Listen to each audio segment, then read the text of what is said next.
Olá a todos, sejam bem-vindos. Eu sou o professor Wellington e a gente está iniciando mais uma aula do nosso curso de Física Básica, aula de Física 3, Eletromagnetismo, é a nossa aula 14, é a parte 2, onde a gente vai tratar um pouquinho mais da parte do campo magnético para outras fontes de campo. Vamos lá? Inicialmente a gente vai recordar a aula passada, onde a gente falou do campo magnético, que é produzido por um fio reto quando passa uma corrente elétrica por ele. Nós sabemos que esse campo ele é um campo circular, então aqui são as linhas de campo, ao redor desse fio reto, quando passa uma corrente. Escolhido aqui um ponto nessa linha de campo, o vetor campo magnético é tangente a essa linha do campo. Então, é um vetor sempre tangente à linha do campo, só que as linhas do campo são sempre circulares. Esse campo, então, é um campo circular, ele vai depender do ponto escolhido, porque para cada ponto eu vou ter uma distância diferente, e o vetor aqui, campo magnético, o B, ele é sempre tangente a essa linha de campo naquele ponto escolhido. Esse campo ele é calculado pela lei de Biot-Savart e ele pode ser escrito dessa maneira. O campo magnético, nesse ponto aqui, o módulo desse campo é μ0I dividido por 2πr, onde o μ0 é a constante magnética, que no sistema internacional é 4π10⁻⁷ Tesla metro ampere. Isso significa que, para que você adote essa constante, a corrente aqui precisa estar medida em amperes, essa distância, que é a distância que separa o fio do ponto escolhido, e essa distância é a menor distância possível entre eles, então essa aqui é a distância perpendicular do fio em relação ao ponto. Essa distância tem que ser medida em metros, e o B, portanto, é o módulo do campo magnético, que é medido em Tesla. Então, corrente em amperes, distância em metros, campo em Tesla.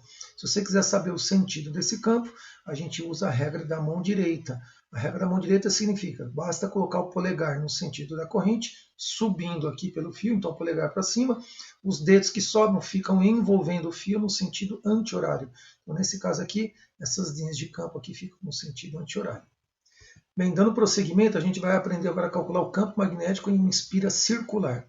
Ou seja, imagine que você pegasse aquele fio reto e você entortasse ele de tal maneira que ele ficasse num aspecto circular. Então, o que é uma espira? É um fio que apresenta um formato circular e, portanto, ele vai ter um raio. O raio é o que vai caracterizar o formato da espira. Então, aqui é uma espira do tipo circular, e se você quiser saber para onde está o campo magnético nessa espira, a gente vai adotar novamente a regra da mão direita. Então, supondo que aqui a corrente esteja no sentido horário da espira, essa aqui é a espira, é uma espira circular. Percebe que aqui a corrente está no sentido horário. Então, se você colocar o polegar, esse polegarzinho aqui, ó, no sentido horário, perceba que esses dedos aqui, ó, vão estar entrando dentro da espira, ou seja, no interior da espira. Eles entrando no interior da espira, significa que aqui no centro, né, se eu adotasse aqui o ponto que eu quero como centro da espira, nesse ponto aqui que é o centro da espira, o campo estaria apontando para dentro da espira. Então, a gente poderia usar aquela simbologia da bolinha com um xizinho, indicando que o campo vai estar entrando nesse caso. Então, uma espira, quando ela passa uma corrente nela, ela é também uma fonte de campo magnético, ela também produz campo magnético. E o que vai nos interessar é calcular o campo magnético nesse ponto aqui, que é o centro. Tá?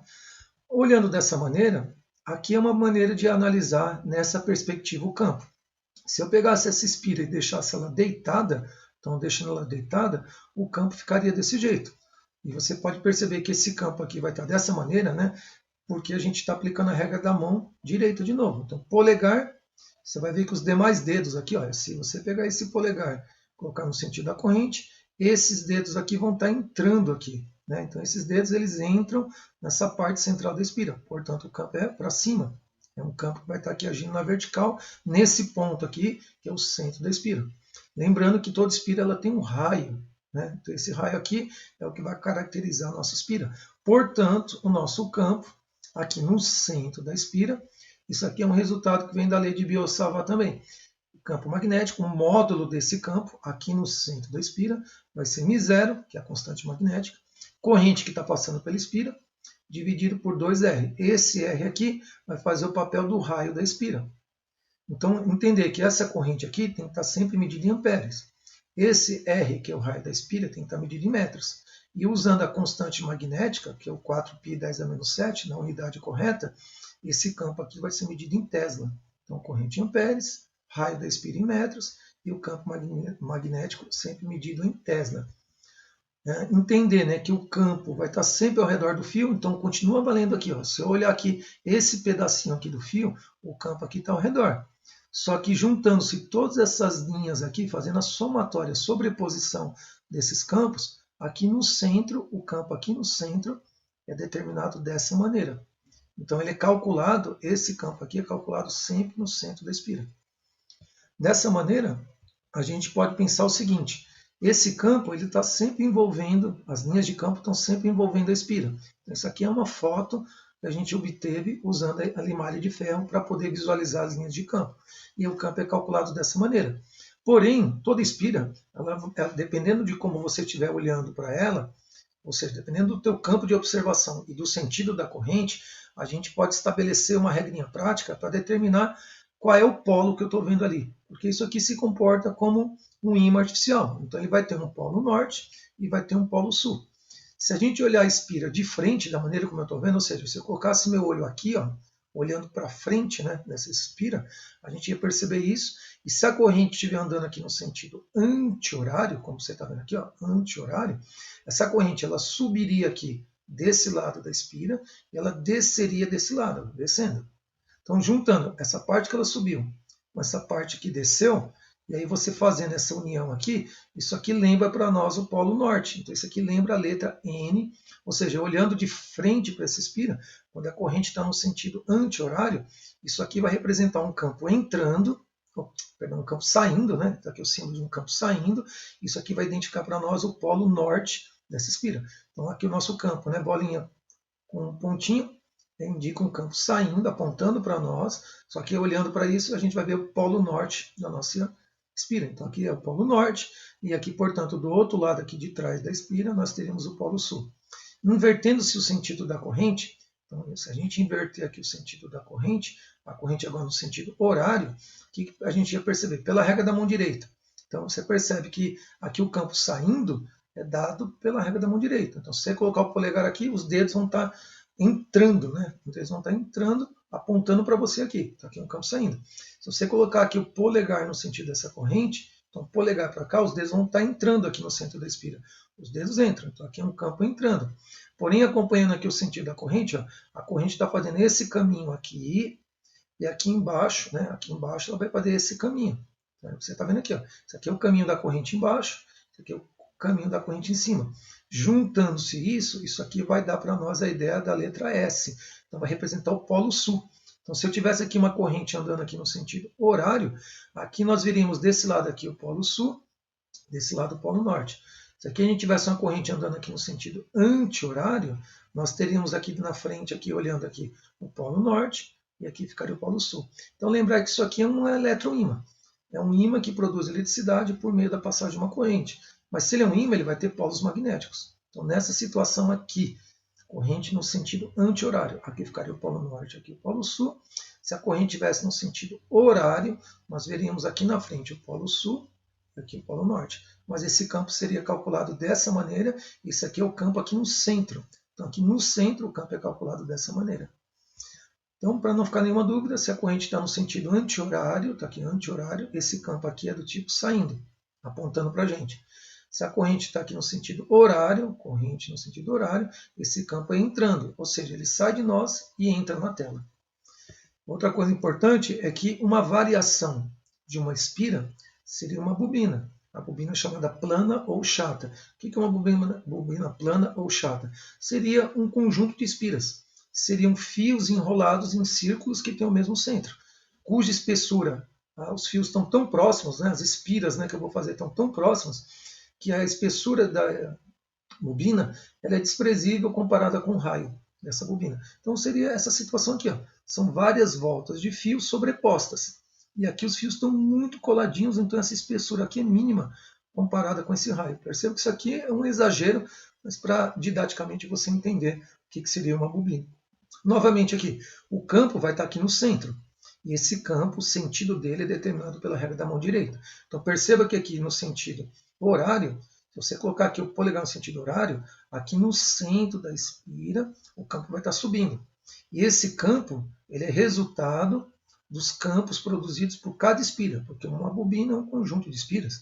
Então aqui vai ter uma volta, 2 voltas, 3 voltas, 4 voltas, 5 voltas. Dependendo do número de voltas que eu tiver aqui de fio, esse campo vai se tornar mais intenso e está relacionado com o número de voltas que eu dei nessa bobina. Ou seja, o campo magnético dessa bobina é idêntico ao da espira, só que a gente coloca agora aqui um fator N. Esse N está relacionado com o número de voltas que eu dei do fio ou o número de espiras. Perceber que se você colocar aqui uma única volta, se você colocar aqui 1 vezes isso, vai dar o que nós temos antes, que é a situação que temos aqui. Aqui é uma volta de fio, é uma única espira. Para N espiras, é só pegar o que nós temos aqui e multiplicar por N. Entendido isso, vamos fazer aplicações. Exemplo 1, 2 espiras concêntricas. Então imagine 2 espiras que têm o mesmo centro, só que uma espira tem um raio menorzinho e a outra espira tem um raio maior. O raio menor da espira, pequenininha, 3π metros. Raio da espira maior, 5π metros. São percorridas por correntes de 3 amperes, é a corrente que passa na espira 1, 4 amperes é a que passa no fio 2, na espira 2. E eu quero saber qual é o módulo do campo magnético resultante no centro dessas espiras. Então, campo resultante no centro das espiras. E o campo medido em nanotesla. Então, a gente vai calcular tudo em tesla. No final, a gente faz a conversão para nano. Então, essa é a situação que a gente tem que resolver. 2 espiras que têm o mesmo centro. Essa é a espira menor, que tem esse raio. Essa aqui é a espira maior, que tem esse raio. Separando aqui as espiras, a gente vai conseguir identificar para onde está cada campo. Porque como cada espira vai produzir um campo, esses campos vão sofrer uma sobreposição de efeitos. Então, dependendo do sentido dos campos, ou nós somamos ou nós subtraímos. No caso da espira menor, a espira menorzinha, essa aqui, ó, e ela vai produzir nessa espira, está entrando uma corrente de 3 amperes. 3 amperes, como você está vendo aqui. Essa espira, no caso aqui, a corrente, quando entra nela, ela vai percorrer aqui o sentido anti-horário. Então, pela regra da mão direita, você vai perceber que aqui, se você colocar o polegar no sentido dessa corrente, quando ela percorre a espira, o campo aqui no centro dela vai ser um campo saindo. Então, o campo da espira pequenininha é um campo saindo aqui no centro. Já a espira maior, se a gente analisar, a corrente dela aqui é de 4 amperes. E se você acompanhar o sentido da corrente, imagina essa corrente passando por aqui. Quando você colocar aí o polegar nesse sentido da corrente, que vai estar no sentido horário, essa corrente aqui está no sentido horário, o campo aqui no centro vai estar entrando. Então, se eu tenho aqui um campo saindo e aqui eu tenho um campo entrando, são campos opostos, portanto, a somatória delas vai ser uma somatória vetorial. Então, está aqui, o campo resultante vai ser calculado a partir do campo de cada uma delas. O campo de cada uma delas vai ser calculado desse jeito. Então, para a espira 1, o B1, aqui vai ficar B1, μ0 I1 dividido por 2R1. I1, corrente da espira 1, R1, raio da espira 1. Quando eu for calcular o B2, que é o campo da espira 2, aqui vai ficar B2, μ0 I2, dividido por 2R2. I2, corrente da espira 2, R2 é o raio dessa espira 2. Só que esses campos vão se sobrepor, então a gente vai ter que aplicar o princípio da superposição de campos, ou seja, fazer a somatória vetorial desses campos. Como os campos são opostos, então eu vou ter que fazer um menos o outro. Campos em sentidos contrários, isso aqui eu tenho um vetor saindo. Aqui eu tenho um vetor entrando, vetores em sentidos contrários se subtraem. Então eu vou ter que fazer o maior menos o menor. Então temos duas opções. Se o B1 for o maior, vai ficar B1 menos B2. Se o B2 for o maior, vai ficar B2 menos B1. Mas é a diferença entre eles. Fazendo agora o cálculo, vamos calcular aqui então o campo B1. É μ0 I1 dividido por 2R1. O I1 está aqui, ó, 3 amperes, então vamos colocar aqui 3. E o raio dessa espira pequenininha está aqui, ó, 3π. 3π. Fazendo essa continha vai ficar π cancela com π. Aqui vai ficar 4 vezes 3, 12. 12. 2 vezes 3, 6. Então vai ficar 12 dividido por 6, vai dar 2. E aí sobrou 10 a menos 7, 10 a menos 7 tesla. Então deu 2, 10 a menos 7 tesla. E esse campo, conforme nós vimos pela regra da mão direita, é um campo saindo. Já o campo da espira 2, que é a espira maior, a μ0i dividido por 2r. Aqui é o raio dessa espira maior. A corrente da espira maior, 4 amperes. Então colocamos aqui 4. O raio dela é o raio maior, 5π. Então o raio aqui dela, 5π. Aqui vai cancelar π com π. Então vai ficar 4 vezes 4, 16.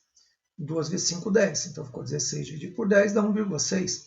E a gente copia o 10 a menos 7, e aqui está tudo medido em Tesla, então deu 1,6 10 a menos 7 Tesla, e esse campo é um campo entrando. Então eu tenho um campo saindo e eu tenho um campo entrando. E você percebe que esse campo aqui ele é um pouquinho maior do que esse. Portanto, vai ter que subtrair eles, então vai ficar B1 menos B2. Campos e sentidos contrários se subtraem. Então vamos fazer aqui, ó, B1 menos B2. Então basta pegar o 2 10 a menos 7 e subtrair desse campo menor, que é 1,6 10 a menos 7. 2 menos 1,6 dá 0,4, 10 a menos 7 Tesla. Como ele pediu agora em nano, a gente vai ter que transformar isso aqui em 10 a menos 9. Então, para transformar 10 a menos 7 em 10 a menos 9, vamos andar duas casas. Então, anda uma casa para cá, vai dar 4. Se eu andar mais uma casa, vai dar 40. Então, fica 40, 10 a menos 9. E 40, 10 a menos 9 Tesla, o 10 a menos 9 é nano. Então, deu 40 nanotesla. E prevalece o sentido do campo maior que esse aqui. Então, é um campo saindo. Esse é o campo resultante no centro dessas espiras. Tudo bem? Aplicamos aqui o princípio da superposição para campos magnéticos. O exemplo 2 é de uma bobina. Considerando que a gente tem uma bobina, essa bobina aqui. Essa bobina é uma bobina chata, né, que é a bobina plana, que tem algumas voltas de fio aqui, e aqui está passando uma corrente. E aí o campo fica concentrado aqui nesse centro, e eu quero saber quanto vale o campo aqui nesse centro. Bem, como aqui a corrente está no sentido, está percorrendo a bobina nesse sentido, o campo aqui nesse ponto vai ser um campo subindo pela regra da mão direita. Se o raio dessa bobina é de 10 centímetros, eu quero saber quantas espiras eu preciso colocar aqui, ou seja, quantas voltas de fio eu preciso ter aqui, para que o campo aqui nesse centro seja de 62,8 microtesla. É para adotar o π valendo 3,14. Então o que a gente vai fazer aqui? A corrente que vai passar na bobina, 5 amperes. O raio dela, 10 centímetros, que são 0,1 metros. Já convertemos para metros. O campo magnético no centro já foi dado. Eu quero que seja 62,8 microtesla. Micro é 10 a menos 6 Tesla. E aqui está a constante magnética. O μ0, que é 4π, 10 a menos 7, Tesla, metro, ampere. Então perceba que aqui o campo tem que estar em Tesla, já está em Tesla. A corrente tem que estar em amperes, já está em amperes. E a distância tem que estar em metros. Dessa forma, vamos descobrir o número de espiras, ou seja, o número de voltas de fio. Então, isso aqui é a equaçãozinha para uma bobina. Campo magnético, número de voltas, μ0i dividido por 2r. Corrente da bobina, e o R é o raio dessa bobina. E o N vai ser o número de voltas. Como eu quero saber o N, vamos isolar o N. Isolamos o N. Então, pega o μ0i que está multiplicando, passa dividindo. E o 2r que estava aqui dividindo, a gente joga para cá, multiplicando. Aqui. Então, isso aqui vai ser o número de voltas. O campo magnético, 62,8, 10 menos 6. Então, aqui é o valor do campo. O 2 é a adequação. O raio aqui, 0,1. Então, nós colocamos aqui. O μ0 é 4π, 10 a menos 7. E o I é a corrente que está passando 5 amperes. Lembrando que esse π aqui a gente vai adotar 3,14. Executando essa continha aqui na calculadora, colocando aqui o π 3,14, isso aqui vai dar um número exato, 2. Ou seja, se o N vale 2, significa que aqui eu tenho que ter duas voltas de fio, ou seja, duas espiras. Duas espiras vão me produzir uma bobina, e no centro dessa bobina o campo vai ser exatamente esse, quando estiver passando uma corrente de 5 amperes. Para terminar, um exemplo que mistura espira com fio reto. Então seria essa situação aqui. Eu tenho um fio bastante longo, onde está passando uma corrente nesse fio de 62,8 amperes. E a uma certa distância é colocada uma espira que tem um certo raio. A distância entre o fio e o centro dessa espira é de 2R. Então perceba que é um problema algébrico, né? Nós não sabemos o valor exato, né, numérico do raio, mas eu sei que a distância aqui do fio até o centro dessa espira é 2 vezes o raio dessa espira. Aqui é raio, então daqui para cá é raio, daqui para cá mais raio, então dão 2R. Queremos saber o seguinte, qual deve ser a corrente nessa espira e o sentido dela, para que o campo aqui no centro seja zero. Então eu quero que o campo resultante aqui no centro seja zero. Entender que aqui você vai ter dois campos. Você vai ter aqui um campo do fio reto e aqui vai ter o campo da espira. E esses campos, com certeza, eles têm que ser contrários. Porque para o campo ser nulo, campo nulo é campo zero. Então um campo tem que anular o efeito do outro. Então, pela regra da mão direita, se você olhar aqui o fio, ele vai produzir nesse ponto aqui, essa corrente, nesse fio, produz nesse ponto aqui um campo entrando, pela regra da mão direita. O polegar aqui vai estar apontando para a direita, os demais dedos vão estar entrando nesse ponto. Então, para que o campo aqui seja anulado, esse campo que está entrando do fio seja anulado pelo campo da espira, a corrente aqui na espira vai ter que estar no sentido anti-horário. Imagina aqui uma corrente aqui no sentido horário, coloca anti-horário. Coloca o polegar aqui no sentido anti-horário. Os seus dedos vão entrar aqui, vão dar a volta aqui no fio da espira e aqui no centro eles vão estar saindo, apontando para cá. Então, a corrente tem que estar no sentido anti-horário. Essa corrente aqui no sentido anti-horário vai produzir aqui um campo saindo que anula o efeito da corrente do fio reto que vai estar entrando. Então, basta aplicar o seguinte: o campo resultante no centro, que é o centro O, a somatória desse campo tem que dar zero. Para dar zero, um campo tem que estar entrando, outro saindo. Ou seja, os campos têm que ser iguais, só que um entrando e um saindo. Então, basta igualar o campo da espira com o do fio, que a gente vai determinar o que o problema está pedindo, que é a corrente na espira. Então, como é que se calcula campo de uma espira? μ0i, 2r. Corrente da espira, raio da espira. Como é que é o campo de um fio? μ0i, corrente no fio, dividido por 2πr. Esse r é a distância que separa o fio do ponto escolhido, que aqui é o centro. Então, aqui a distância é esse 2r. Então, aqui vai ficar corrente da espira, não sabemos. Esse raio aqui da espira, a gente chamou aqui de r, está aqui na figura. É o r.